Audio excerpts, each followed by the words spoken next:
c'est le bear market, rien ne va plus. Des faillites en cascade, Terra Luna, Celsius, Three Arrows Capital, il y a des millions, des centaines de millions, même des milliards d'argent qui sont perdus. Et en fait, ça concerne pas seulement les petits portefeuilles, comme vous et moi. Nous, on est tout petits. Enfin, je sais pas, peut-être que parmi vous, il y a des grosses baleines. Mais là, ça concerne des acteurs énormes. Et finalement, eux aussi peuvent perdre beaucoup d'argent en faisant un petit peu n'importe quoi. Et on va regarder ça dans cette vidéo. On va aussi voir que certains acteurs savent tirer leur épingle du jeu, et c'est aussi dans ces pires moments qu'en prenant les bonnes décisions, on peut finalement se renforcer et en tirer profit. Je vais te laisser regarder tout ça, mais avant, c'est le moment de t'abonner, d'activer les notifications, de liker cette vidéo si tu la trouves bien, tu peux laisser un petit commentaire, me suivre sur mes réseaux sociaux, et puis aussi faire un petit tour sur le Discord. C'est un petit peu calme là en période de bear market. J'investis dans les cryptos pour être riche dans le futur, paire de couilles dans le futal, ainsi soit-il, mon bitcoin et mon couteau.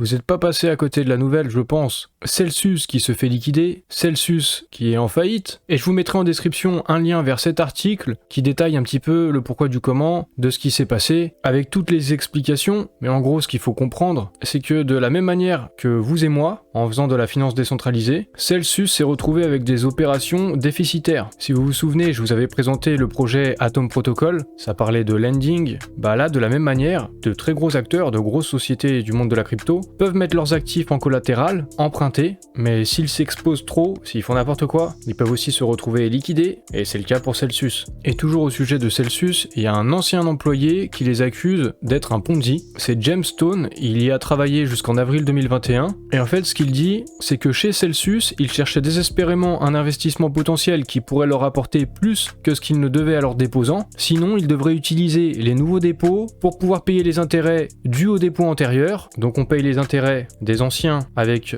l'argent des nouveaux, et ça c'est un schéma de Ponzi classique. Il dit également que du côté de chez Celsius, déjà en 2021, ils avaient un trou dans la trésorerie de 100 à 200 millions de dollars. Sur Twitter, il a publié une copie de sa plainte, que voici ici, auprès de la Cour suprême de New York. En tout cas, Celsius s'est bien déclaré en faillite le 14 juillet, alors que pendant un temps c'était plutôt rassurant. Ils étaient parvenus à rembourser toutes leurs dettes en stablecoin. Finalement, ils se sont quand même déclarés en faillite. Du coup, l'avenir de Celsius est forcément remis en question. Et au sujet du blocage des fonds de leurs clients sur leur plateforme, parce que c'est toujours le cas à présent, eux ils expliquent que l'accélération des retraits aurait permis à certains clients, les premiers arrivés, d'être payés complètement en laissant les autres dans l'attente. Et donc que s'ils bloquent tout le monde, c'est pour protéger les clients. En attendant, pour l'instant c'est plus personne, ni les premiers ni les derniers, tout le monde se fait baiser. Tout le monde a ses fonds bloqués. Après ils veulent se montrer quand même rassurants, notamment Alex Mashinsky, le cofondateur et PDG de Celsius, en disant que ce qu'ils ont fait, se mettre en faillite, c'était la bonne décision pour leur communauté et leur entreprise, qu'ils ont une équipe forte et expérimentée qui guidera Celsius lors de ce procédé. Je suis sûr que lorsque l'on regardera en arrière, nous considérerons ce moment comme déterminant, un moment où nous avons agi avec résolution et confiance pour servir la communauté et renforcer le futur de l'entreprise. Mais ça donnerait presque envie d'investir dans Celsius là, tout de suite, avec ces paroles optimistes. Mais il s'agit quand même d'une faillite. Mais il n'y a pas que Celsius en fait qui s'est craché et qui est en faillite, il y a aussi Three Arrows Capital.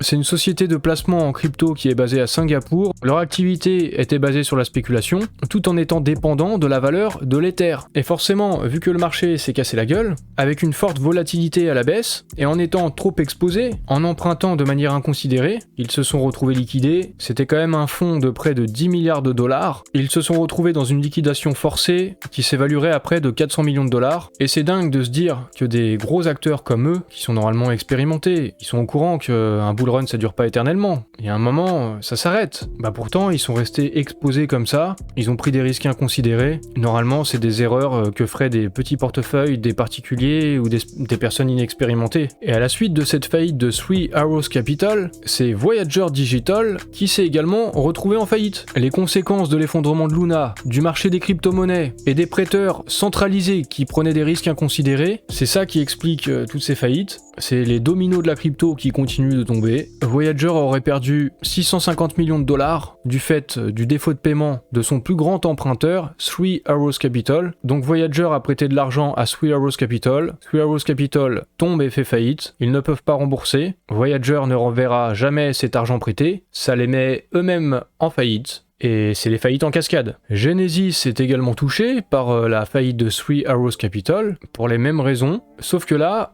ils ont le soutien de leur maison mère, Digital Currency Group, qui vient renflouer, l'argent qui n'est donc pas remboursé, et ça les entraîne pas non plus eux-mêmes en faillite, mais ça fait mal. C'est la même chose pour blockchain.com, qui a été exposé à hauteur de 270 millions de dollars à Three Arrows Capital. Ils leur avaient également prêté de l'argent qu'ils ne reverront jamais. Ils assurent que leurs clients ne seront pas impactés par la situation, qu'en gros ils sont suffisamment solides pour encaisser la perte, mais ça leur fait mal également. Il y a un autre exchange qui s'appelle Deribit qui essuie aussi des pertes. Ça fait beaucoup de dominos tout ça, ça fait beaucoup d'acteurs qui sont affaiblis ou au tapis, mais ça fait aussi d'autres acteurs qui vont essayer d'en profiter, comme Sam Bankman à la tête de FTX. Comme il le dit dans cet article de Reuters, ils ont quelques milliards pour aider l'industrie. On va regarder ça en français sur le journal du coin, mais effectivement, FTX, Sam Bankman et son fonds d'investissement Alameda se placent plus que jamais en sauveur d'un écosystème qui prend le bouillon. Il a affirmé, d'après lui, que le pire de la crise de la liquidité est passé, c'est-à-dire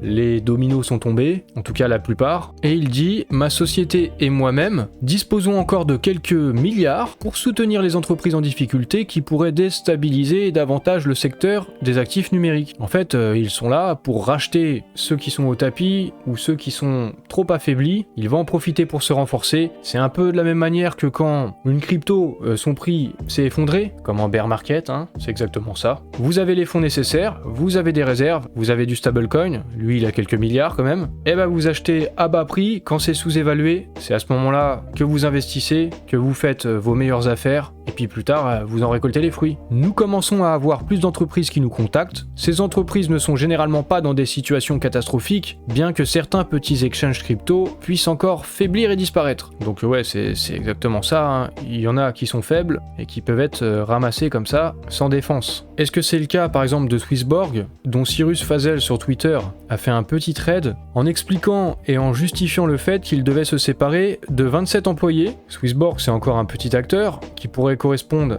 à ce que dit Sam Bankman au sujet de ces petits exchanges crypto qui peuvent encore s'affaiblir ou disparaître, mais il y a des exchanges beaucoup plus gros, des acteurs beaucoup plus importants qui se retrouvent aussi dans cette situation, comme Coinbase, qui licencie 1100 employés, ça fait 18% de ses effectifs, et c'est quand même hallucinant pour une des plus grosses places de marché au monde, une entreprise qui rentrait en bourse il y a un peu plus d'un an. Personnellement, ça me paraît assez ouf qu'ils n'avaient pas anticipé la fin du bull run, qu'ils n'avaient pas pris en compte dans leur plan qu'à un moment donné, la hausse ne serait pas éternelle. Pour des particuliers, ça peut se comprendre. Pour des professionnels, et en plus, eux, ils s'y connaissent quand même un petit peu en crypto, ça paraît fou. Je sais pas ce que vous en pensez. Dites-le en commentaire, c'est bon pour l'algorithme. En tout cas, il n'y a pas que Sam Bankman qui compte profiter de cette crise et de ce bear market, et il y a aussi CZ de Binance, la plus grosse plateforme de crypto-monnaie au monde. Le 7 juillet, il a déclaré sur Twitter qu'il y a 2 semaines, lors de la conférence Point Zero à Zurich, il avait mentionné qu'il existait des prêts cycliques avec des intérêts à effet de levier dans la crypto, que donc des acteurs étaient exposés aux liquidations. Maintenant, nous commençons à voir certains d'entre eux se révéler. Donc en fait, il s'attendait à ce que ça se passe comme ça, et qu'il y ait des faillites, que certains prennent cher. Apparemment, tout le monde était au courant, quoi. Tout le monde prenait des risques de dingue, et a fait n'importe quoi. Tout le monde ou presque. Il y a eu un tweet du compte Bitcoin versus Gold versus BTC, qui allait regarder dans les comptes de Voyager,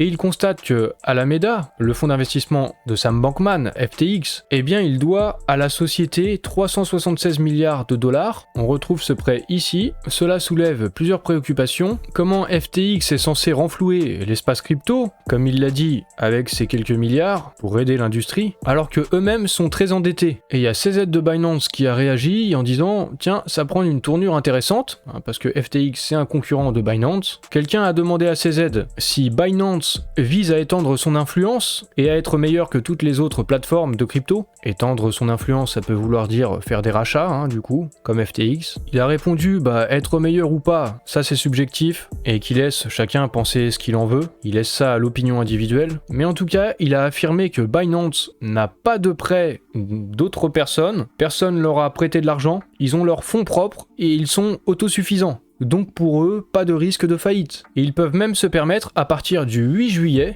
de proposer à leurs clients sur leur plateforme d'avoir 0 frais de trading sur le Bitcoin, sur la paire BTC USDT, BTC BUSD, et ça peut un petit peu étonner, parce que les frais, c'est la principale source de revenus pour les plateformes de crypto, c'est comme ça qu'ils gagnent de l'argent, et en plus, sur le Bitcoin et sur Tether, c'est là où on enregistre les plus gros volumes de transactions, donc c'est là où ils font le plus d'argent, et pourtant ils peuvent se permettre de supprimer les frais, probablement pour attirer plus de clients, et de cette manière-là, affaiblir les concurrents, les petits exchanges qui sont déjà affaiblis par tout ça. C'est le bear market, les plus gros vont bouffer les plus petits et faire les meilleures affaires, c'est maintenant qu'ils sortent les armes, c'est maintenant qu'ils vont faire mal, c'est comme ça qu'agissent aussi les baleines sur les marchés, les baleines ou en tout cas ceux qui ont le mieux compris quelles étaient les règles du jeu. Pour enfoncer un petit peu le clou, c'est à ce moment-là que Binance se permet de faire signer un partenariat à Cristiano Ronaldo et plusieurs collections de NFT vont voir le jour. Cristiano Ronaldo, renommée mondiale, pas besoin de le présenter, donc aussi retombée mondiale, et ça doit sûrement coûter un petit billet à Binance, ce type de partenariat, ils peuvent se le permettre, ils sont vraiment très costauds. Du coup, entre FTX, Sam Bankman et CZ de Binance, les deux sont en fait des leaders. A priori, les deux acteurs sont très costauds et les deux vont essayer de profiter de cette crise. Et il y a sûrement un duel entre les deux.